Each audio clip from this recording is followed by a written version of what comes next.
Bonjour, Jean 3,16 nous dit que Dieu a tant aimé le monde. Et 2 Timothée 3,16 nous dit que toute écriture, toute parole de Dieu, toute écriture est inspirée de Dieu et utile pour enseigner, pour convaincre, pour redresser, pour éduquer dans la justice. Alors mon frère, ma sœur, aujourd'hui nous allons ouvrir la parole de Dieu à 2 endroits différents, un peu entre guillemets au hasard, et nous laisser conduire par l'Esprit puisque toute la parole de Dieu est inspirée. Ça veut dire que quel que soit le chapitre sur lequel on tombe en ouvrant la parole de Dieu, le Seigneur peut nous inspirer, nous donner des leçons et même à partir de cela, de ce chapitre, nous pouvons ensemble prier. Alors donc, comme on l'a fait hier et comme on l'a fait également il y a quelques mois, on avait fait une première édition de cette série « J'ouvre la Bible, Seigneur, inspire-moi ». Il y a ici des vignettes qui vont s'afficher. Vous pouvez retrouver ces émissions donc, en tapant les titres sur la chaîne YouTube de MCI TV. Je vous encourage à pouvoir retrouver parfois, donc, selon les questions que vous avez. On a fait beaucoup d'émissions dans Prière inspirée, plus de 1700. Et donc, il y a beaucoup de thèmes que parfois vous avez sur le cœur, des questions que vous vous posez, que vous pouvez retrouver sur la chaîne YouTube de MCI TV. On est là pour vous bénir. Et donc, à l'époque, il y a quelques mois, donc, j'avais ouvert la parole de Dieu à 3 endroits différents et sélectionné un chapitre. Aujourd'hui, c'est Gordon qui va ouvrir donc, sa Bible à 2 endroits différents. Et donc, on va en ressortir des leçons. Bien sûr, ce n'est pas comme ça qu'on doit lire la Bible tous les jours. Je vous ai encouragé hier à pouvoir méditer la parole de Genèse à l'Apocalypse. Mais parfois, bien, ça nous permet de découvrir des livres ou des chapitres qu'on n'a pas lus depuis longtemps, au-delà de notre méditation donc suivie quotidienne de Genèse à Apocalypse. Alors Gordon, tu vas pouvoir nous ouvrir la Bible. Est-ce que c'est ta Bible? La mienne, ouais. C'est la tienne? Ma Bible personnelle. Une belle Bible. Merci. Et donc voilà, le premier chapitre sur lequel tu vas tomber, tu peux me le dire? Oui, alors je vais au Michée, chapitre 1. Je me suis dit, aujourd'hui, il y a peut-être un petit prophète là, sur lequel tu vas tomber. Michée, chapitre 1? Oui.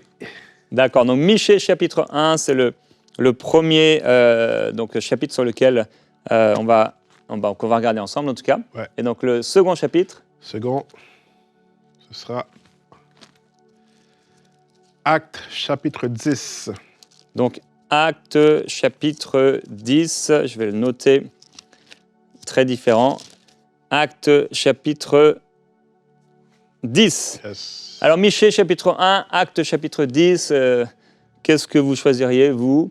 On va voir ensemble de quoi ça parle. Alors, Michée, chapitre 1, c'est donc menace de l'Éternel contre Israël et Juda. La parole de l'Éternel est adressée à Michée et il va déclarer que l'Éternel va sortir de sa demeure, il va descendre et sous lui les montagnes se fondent, etc. À cause des crimes de Juda, le Seigneur intervient et le prophète dit « C'est pourquoi je pleurerai, je me lamenterai, je marcherai déchaussé et nu, je pousserai des cris, etc. car la plaie est incurable. » Et Acte, il termine en disant « La gloire d'Israël s'en ira ». Et dans la parole, on va retrouver voilà, un moment, la gloire de Dieu va s'en aller et à un moment, la gloire du Seigneur aussi va revenir. Et Acte chapitre 10, donc Acte chapitre 10, c'est la conversion de Corneille. Donc la conversion de Corneille avec Pierre qui va recevoir cette vision et l'évangile qui va être apporté dans la maison de Corneille. Alors quel est votre choix? Bon, je vais aller dans la facilité. Hein. Acte chapitre 10. Je ne vais pas le lire en entier puisqu'il est quand même assez long le chapitre, mais peut-être faire un résumé avec vous. Donc la conversion de Corneille. Donc il est parlé de cet homme. Hein. Cet homme ne faisait pas partie du peuple de Dieu, en tout cas du peuple d'Israël. C'était quelqu'un donc de la cohorte appelée italienne, mais il était pieux. Donc il craignait Dieu et il faisait beaucoup d'aumônes au peuple et il priait Dieu constamment. Donc constamment, il était en train de prier, il avait une vie de prière réelle et apparemment sa vie de prière a touché Dieu. Le fait qu'il priait constamment et le fait qu'il craignait Dieu, il y avait vraiment une vraie vie de piété en lui. Donc il y avait vous savez, on n'est pas forcément on ne naît pas chrétien déjà, et on ne naît pas forcément dans une famille chrétienne et avec un cœur pour Dieu même, mais si quelqu'un, quelle que soit sa religion, commence à se tourner vers le Seigneur et craint Dieu, quand il y a une crainte de Dieu qui se développe et un amour de connaître la vérité, un amour de connaître le véritable Dieu, le Seigneur se révélera. Et Dieu révélera dans le cœur de cette personne la réalité de la divinité du Seigneur Jésus-Christ.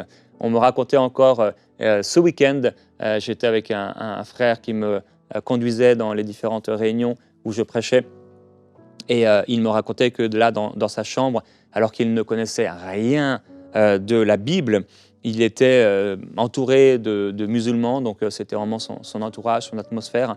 Et un jour là, dans sa chambre, eh bien, le Seigneur Jésus lui est apparu. C'était il y a quelques années seulement, 3-4 ans je crois. Et le Seigneur Jésus lui est apparu et il s'est converti comme ça. Et il est resté dans sa chambre pendant plusieurs jours, je crois 1 mois, avec cette révélation, en découvrant les Écritures. Il est sorti de sa chambre donc le jour même, en disant à ses parents, voilà, je suis devenu chrétien ou quelque chose du genre. Et le Seigneur Jésus a commencé à l'enseigner, etc. Donc, si quelqu'un craint Dieu, si quelqu'un cherche Dieu, le Seigneur se révélera à lui. Et là, alors qu'il est en train de prier, certainement vers la 9e heure du jour, il voit clairement, en effet, dans une vision lui aussi, et lui, il va voir un ange de Dieu qui entre chez lui et lui dit « Corneille ». Alors, il est écrit, il fixa les regards sur lui. J'imagine, la Bible le précise quand même, mais il va fixer les regards sur lui. Alors, c'est vrai qu'on peut voir, je me fais la réflexion là, mais c'est vrai que c'est étonnant. Bon, il y a un ange qui est là et forcément, c'est évident, on va le regarder si un ange nous apparaît. Et pourtant, il va fixer les regards sur cet ange. Parfois, mon frère, ma soeur, il y a des choses qui se passent dans notre vie, il y a des interventions divines, mais on ne prend pas vraiment le temps de fixer nos yeux sur ce que le Seigneur est en train de faire. Et aujourd'hui, on veut fixer nos yeux sur ce que le Seigneur est en train de faire, sur ce que le Seigneur est en train de dire. J'aimerais encourager aujourd'hui quelqu'un, et c'est peut-être une des premières leçons, à pouvoir fixer tes yeux sur ce que le Seigneur est en train de faire dans ta vie. Parfois, nous sommes un peu nonchalants, nous sommes maussades parce qu'on regarde à ce que nous n'avons pas. Mais j'aimerais t'encourager aujourd'hui à regarder à ce que tu as reçu du Seigneur et à fixer tes yeux sur le Seigneur Jésus-Christ. Je lisais un témoignage qu'on nous a envoyé dans Prière inspirée, et dans ce témoignage, la personne disait qu'elle a vu une apparition, mais d'un saint, je crois. Donc, quelqu'un qui était censé marcher avec Dieu. Et cette personne s'est approchée de ce saint-là, S-A-I-N-T, en essayant de découvrir quelle était sa vie. Mon frère, ma sœur, quelles que soient les expériences qu'on peut faire, les visions que quelqu'un peut avoir, si c'est de Dieu, le but est toujours de nous amener à Jésus-Christ. C'est lui et lui seul que nous devons fixer. J'aimerais encourager aujourd'hui quelqu'un à fixer tes regards non sur un ange, non sur quelqu'un qui a marché avec Dieu, mais sur Jésus-Christ, le Fils de Dieu, le seul Seigneur et le seul Sauveur, le seul médiateur entre Dieu et les hommes. Et donc, il va fixer les regards sur lui, il va être saisi de crainte, et l'ange de Dieu va dire quelque chose d'étonnant. Tes prières et tes aumônes sont montées en guise de souvenir devant Dieu. Tes prières sont entendues. J'aimerais te le dire aujourd'hui. Quand tu pries de tout ton cœur, tes prières sont entendues. Et non seulement les prières sont entendues, mais aussi les aumônes. Ça veut dire lorsque tu donnes, quand tu donnes au Seigneur dans ton église locale, quand tu donnes à des frères et à des sœurs qui sont dans le besoin, quand tu donnes simplement sous l'impulsion de l'Esprit, tu as à cœur, tu penses à un frère et tu dis « Ah, tu as la pensée de lui donner, de lui faire une offrande. » Mais ça ne vient certainement pas du diable, ça vient certainement de Dieu. Surtout si tu n'es pas habitué à avoir ce genre de pensée tous les jours. Et c'est le Saint-Esprit qui te parle. Et donc tu peux avoir cette pensée de faire une offrande. Et tu te dis, ah, c'est peut-être pas grand-chose, j'ai peut-être que 10 000 francs CFA, ou j'ai peut-être que 10 $ ou autre, mais peu importe. Fais ce que l'Esprit de Dieu met dans ton cœur, mon frère, ma sœur. Et Dieu dit qu'il a entendu et il a vu. Tes prières et tes aumônes sont montées devant le Seigneur. alors cet homme n'était pas encore né de nouveau. Cet homme n'était pas encore rempli du Saint-Esprit. Cet homme n'avait pas d'église locale. Cet homme n'avait pas de pasteur. Cet homme n'avait pas d'église. Mais il a commencé à prier. Il a commencé à chercher Dieu. Et il a commencé tellement à prier qu'il a commencé à prier constamment. Et il a offert, il a donné aux pauvres. Alors mon frère, ma soeur, quand tu donnes aux pauvres, c'est poussé par l'Esprit, c'est poussé par l'amour. C'est comme si tu donnes au Seigneur. Et donc, Dieu ne rejette pas, bien sûr, les offrandes que nous pouvons donner aux pauvres autour de nous. Et c'est pourquoi j'encourage régulièrement les croyants à pouvoir soutenir plusieurs organisations. Merci à tous les partenaires de MCI, que le Seigneur vous bénisse abondamment. Si vous avez été bénis par MCI, si vous avez été sauvés à travers nos émissions, si vous avez été guéris, eh bien oui, c'est évident, c'est sûr, c'est normal. Vous avez le désir de pouvoir donner, de pouvoir honorer Dieu, de pouvoir devenir un partenaire mensuel de cette œuvre. Et béni soit Dieu pour votre cœur et que Dieu vous bénisse. Le Seigneur a dit que celui qui l'honore, il sera honoré. Alors Dieu va vous bénir alors que vous semez dans le ministère MCI. Mais j'encourage aussi d'autres personnes, les personnes à pouvoir soutenir d'autres organisations, comme par exemple soutenir un orphelin. Ce serait bien de soutenir un orphelin. Ce serait bien de soutenir l'Église persécutée, Porte ouverte par exemple. Ce serait bien de soutenir la distribution de la parole de Dieu, par exemple avec les Gédéons. Donc écoutez ce que l'Esprit de Dieu vous dit, car le Seigneur voit et le Seigneur récompensera. Alors, il lui dit à cause de ses prières, de ses aumônes qui sont montées devant le Seigneur, d'envoyer des hommes et de faire venir quelqu'un qui s'appelle Simon. Donc, on va aller un peu plus loin. Pierre est en train de prier, lui, il ne sait pas ce qui se passe et il a faim. Alors, est-ce qu'il était en jeûne ? Je ne sais pas, peut-être. Je me dis que peut-être il était en jeûne et il monte sur la terrasse pour prier et il veut prendre de la nourriture.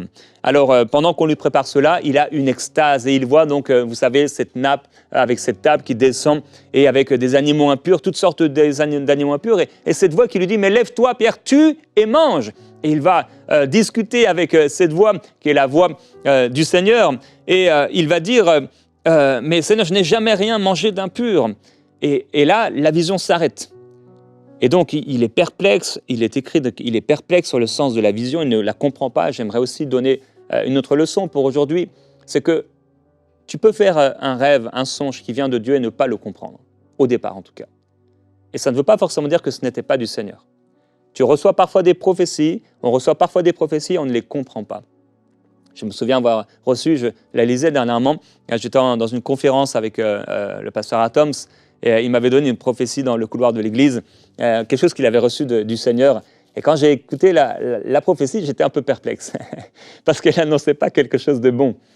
Et je l'avais enregistré, et c'est vraiment bien longtemps après que j'ai réalisé, le Seigneur m'avait prévenu de la saison, de la tempête qui allait venir dans ma vie. Et si j'avais vraiment bien serré la parole, si je l'avais bien gardée, elle aurait dû m'encourager. Mais au départ, je ne l'ai pas compris.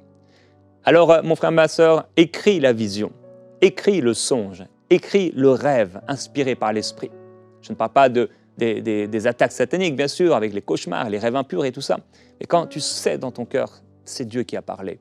Garde cela dans ton cœur. Garde, et le Seigneur agira. Alors, il est perplexe, et il est écrit comme Pierre réfléchissait sur la vision. L'Esprit lui dit, « Voici 3 hommes qui te cherchent. Lève-toi, descends et pars avec eux sans hésiter, car c'est moi qui les ai envoyés. » Alors, il y a confirmation d'une chose qu'il a vue, qu'il ne comprend toujours pas, et il y a l'Esprit qui parle par la suite. Vous savez, l'Esprit parle aussi fort que cela pour quand même des choses importantes dans nos vies. C'est la même façon que je vous raconte régulièrement quand je suis retourné dans mon église et que j'ai entendu cette voix, l'Esprit qui m'a parlé et qui m'a dit d'aller dans le groupe de maison qu'avait commencé l'ancien pasteur chez lui. Et 2 fois, l'Esprit m'a parlé ainsi. C'était fort à l'intérieur de moi. Et j'y suis allé et c'est là que j'ai rencontré Michael Lebeau et que tout a commencé pour cette œuvre. Alors, l'Esprit peut nous parler comme ça fortement.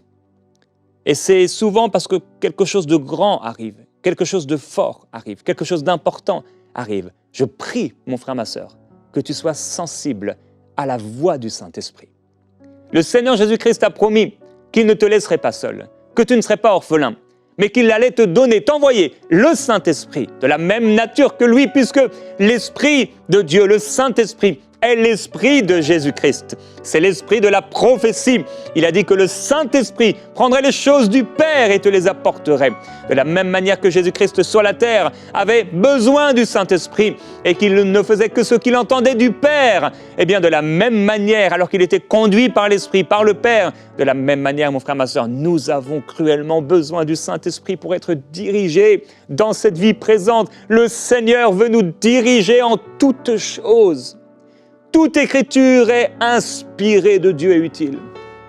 Alors pendant que tu médites ta parole, et je veux t'encourager à lire la Bible tous les jours, pendant que tu ouvres la Bible tous les jours, parfois tu es là en train de méditer, tu es peut-être fatigué, tu te frottes les yeux, tu es peut-être en pyjama encore, ou alors tu te dis « Allez bon, il me reste encore quelques minutes avant d'aller au travail, je veux méditer un peu », tu es peut-être dans le métro là, avec toutes les odeurs qui sont là, et tu dis « Non, au lieu de surfer sur Instagram, etc., allez, je vais prendre la parole de Dieu ». Et là, tu sors la Bible, parce que tu as une petite Bible ou un évangile, quelque chose, écrit, ou alors sur la future application Ma Bible ou autre. Et là, tu commences à lire la Bible et le Saint-Esprit, tout à coup, fait sortir un verset. C'est comme si le verset sort de la parole et tu as l'impression que ce verset est vivant. Il sort comme cela et c'est vivant. C'est la parole de Dieu pour toi à ce moment-là. Dieu te conduit par son esprit. Seigneur, rends-nous sensibles à ton esprit. Rends-nous sensibles à ta voix, afin que nous ne passions pas à côté de ce que tu veux faire. Alors, Pierre va aller, en effet, le Saint-Esprit, l'Esprit n'a pas menti, l'Esprit ne s'est pas trompé. Quand c'est Dieu qui parle, eh bien, ce n'est pas contraire à la parole de Dieu. Toute vision, tout songe, toute prophétie doit être passée, bien sûr, par le filtre, si on peut appeler ça comme ça, par la vérité de la parole de Dieu. Et les hommes sont là. Ils demandent c'est quoi le motif, ils vont finalement rester chez lui, je crois, pendant une nuit, et le lendemain, ils partent ensemble, accompagnés par quelques frères. Et là, il entre donc dans la maison de cet homme, Corneille. Il n'y avait rien de commun entre Corneille et Pierre, si ce n'est leur crainte de Dieu, leur amour pour Dieu. Et Dieu va créer, alors qu'il n'y avait rien de commun, une connexion explosive. Une autre leçon pour nous aujourd'hui, c'est que quel que soit l'endroit où tu es, Dieu est capable de tout. Si tu as besoin de rencontrer tel personnage, telle personne, telle personnalité qui se trouve à des milliers de kilomètres de toi, le Seigneur est capable de le faire. Si c'est le chemin par lequel le Seigneur veut agir, eh bien, le moyen que Dieu veut employer, Dieu le fera. Car, mon frère, ma sœur, il n'y a rien d'impossible à notre Dieu. On peut se rappeler Philippe, pareil, envoyé par l'Esprit, va se retrouver dans cette rue. Et là, il y a un eunuque éthiopien. Oh, il vient de loin. Ils ont voyagé pendant des jours, pendant des semaines. Et là, cet homme lit le rouleau du prophète Ésaïe. Il ne comprend pas. C'est comme Pierre après la vision, il ne comprend pas, il est perplexe. Mais l'homme de Dieu envoyé par l'Esprit va lui révéler les Écritures. De la même manière, frères et sœurs, que Philippe a été envoyé vers un homme qui ne connaissait pas Dieu. Nous connaissons Dieu. Pierre a été envoyé vers un homme qui ne connaissait pas Dieu. Mais nous connaissons Dieu. Alors le Saint-Esprit, de la même manière que Pierre a été envoyé, de la même manière que Philippe a été envoyé, le Saint-Esprit nous a été envoyé pour que nous puissions comprendre les Écritures. Et alors que pendant que je suis là en train de lire la parole avec vous, d'ouvrir la parole avec vous, ce n'est pas l'intelligence de Jérémie, mais c'est l'Esprit de Dieu qui nous pousse, c'est l'Esprit de Dieu qui nous interpelle, c'est l'Esprit de Dieu qui nous parle. Et je sens l'Esprit de Dieu en moi dire à quelqu'un et encourager quelqu'un en disant « C'est toi ce Philippe, c'est toi ce Pierre, et je t'ai appelé à être cette pierre, je t'ai appelé à être cet encourageur, celui qui encourage, je t'ai appelé à être ce témoin, et je vais t'envoyer vers des hommes, vers des femmes, vers des personnes qui ont besoin d'entendre ma parole. » Alors hier, j'ai vu cette vision d'un jeune homme qui était là dans le bus avec un écolier à côté de lui ouvrant un livre scolaire et encourager cette personne à pouvoir annoncer la parole et être un témoin. Mon frère, ma sœur, tu es le témoin du Seigneur Jésus-Christ et l'Esprit de Dieu t'a été donné afin que tu sois le témoin du Seigneur Jésus-Christ. Alors Dieu t'enverra parfois dans des maisons, avec comme Pierre ici, quand il va entrer, il va voir qu'il y a plein de gens, la maison est remplie de personnes, de sa famille, de ses amis, qui sont là pour écouter la parole. Ils ont entendu cet homme Corneille dire qu'il a vu un ange. Waouh! C'est sûr que si quelqu'un me dit, un ami me dit, j'ai vu un ange et il y a quelqu'un qui va être envoyé de Dieu dans ma maison, je vais être au rendez-vous. Mon frère, ma sœur, sois au rendez-vous, là où Dieu agit. Et donc, il trouve cette maison-là remplie. Et cet homme va se prosterner devant lui. Et Pierre va dire, non, ne te prosterne pas devant moi. Et lève-toi, je suis aussi un homme. Alors quand le Seigneur va t'envoyer, mon frère, ma sœur, et quand tu vas voir ce miracle, quand tu vas voir ce salut, quand tu vas voir cette guérison, ce n'est pas pour ta gloire, mais c'est pour la gloire de Dieu. Ne prends rien de ce qui est pour le Seigneur. Alors il va voir beaucoup de gens réunis et finalement, pour résumer, il va commencer à réaliser que waouh, Dieu est en train de faire ce qu'il avait promis. Jésus-Christ nous avait dit que l'évangile sera annoncé sur toute la terre. Et alors en fait, finalement, Dieu ne fait aucune différence entre les hommes. Ça, c'est aussi une leçon pour aujourd'hui. Dieu ne fait aucune différence entre les hommes. Mon frère, ma sœur, cette personne que tu méprises, cette personne peut-être qui te regarde et qui te regarde lui aussi avec du mépris, qui se moque de toi, tu es envoyé comme un témoin pour lui parler de la part du Seigneur Jésus-Christ, car Dieu est bon et miséricordieux.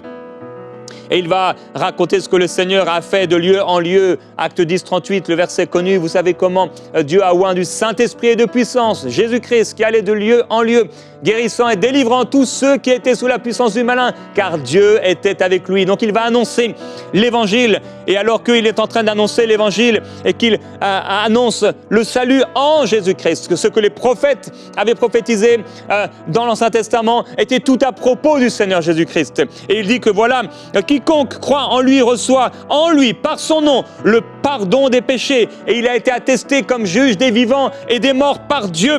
Et alors qu'il est en train de prononcer ces paroles, le Saint-Esprit descend sur l'auditoire et les voilà remplis du Saint-Esprit. Et il commence à parler en langue. Mon frère, ma soeur, il s'est passé un miracle surnaturel.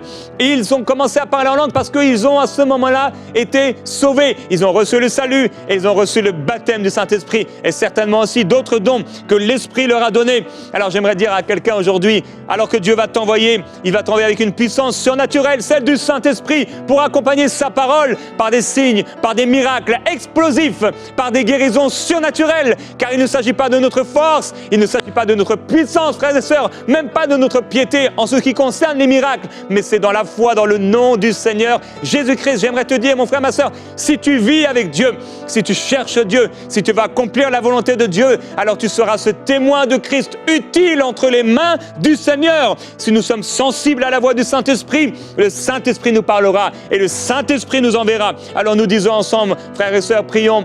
Saint-Esprit, inspire-nous encore. Saint-Esprit, nous voulons être sensibles à ta voix.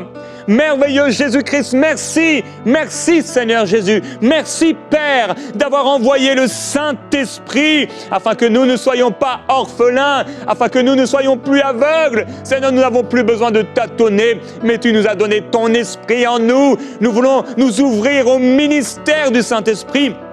Merveilleux Saint-Esprit, j'accueille ton ministère. Mon frère, ma sœur, accueille le ministère de l'Esprit. Saint-Esprit, j'accueille ton ministère. J'accueille ta vie. S'il te plaît, Saint-Esprit, manifeste-toi davantage dans ma vie. Pardonne-moi, Saint-Esprit, si j'ai résisté à ta voix. Pardonne-moi de ne pas être assez sensible à la petite voix qui me parle à l'intérieur. Mais s'il te plaît, Saint-Esprit, parle encore plus fort. Parle encore plus fort. Je veux être sensible à toi. Je veux avoir cette vie de prière qui va me permettre de toujours être sensible à ta voix. Je refuse de commencer ma journée sans aller au pied de la croix, sans aller dans l'intimité, parce que j'ai besoin d'être sensible à ta personne. Je veux aller dans la chambre de prière chaque matin pour me sensibiliser à ta personne, à ta présence. Seigneur Jésus, merci pour ton amour merveilleux. Merci parce que tu nous parles. Saint-Esprit, le Seigneur a dit de toi que tu nous enseignerais toutes choses, que tu nous rappellerais les paroles de Jésus, que tu nous montrerais les choses à venir. Saint-Esprit, j'accueille ton ministère. J'ai besoin de ton ministère. Merveilleux Saint-Esprit, merci, parce que tu te révèles à celui qui te craint, à celui qui te cherche. Tu viens parler et te manifester de diverses façons. de diverses manières. Il y a diverses opérations. Il y a divers charismes. Il y a divers dons. C'est toi, Saint-Esprit, qui les distribue à chacun en particulier selon ta volonté. Alors, Saint-Esprit, nous ouvrons nos bras, nous ouvrons nos mains, nous ouvrons nos cœurs, nous ouvrons nos vies à ton ministère. Saint-Esprit, nous déclarons que nous te donnerons toute la gloire pour ce que tu feras à travers nous. Nous réalisons qu'il ne s'agira pas et qu'il ne s'agit pas de nous, mais ce que tu veux faire, fais-le. Seigneur, tu m'as dit dernièrement qu'on ne devait pas garder les miracles fortement dans nos cœurs au point de penser que tu ne pouvais pas en faire davantage.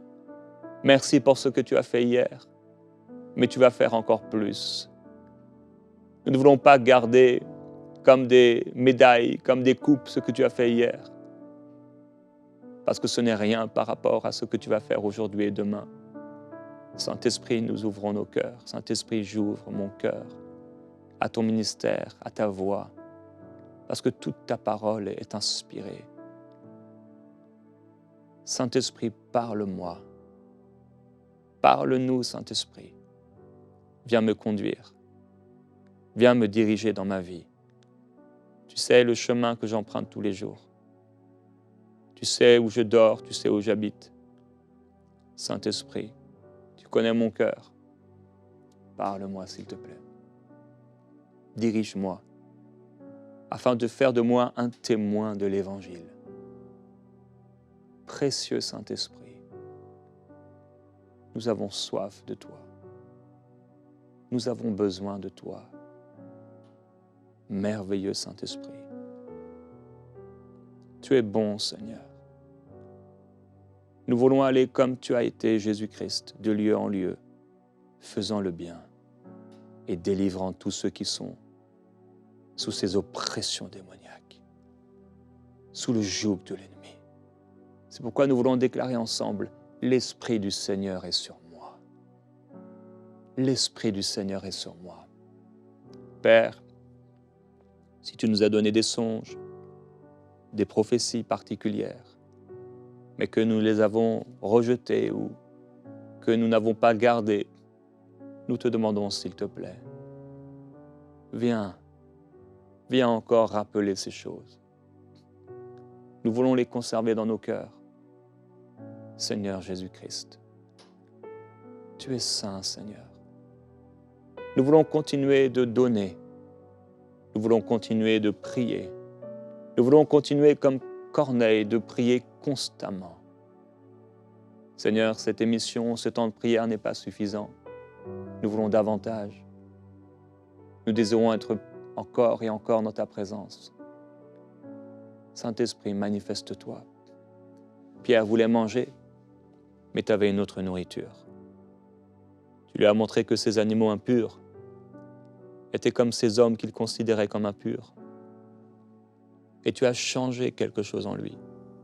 Tu lui as donné une nouvelle compréhension et une nouvelle révélation qui a bouleversé le monde entier.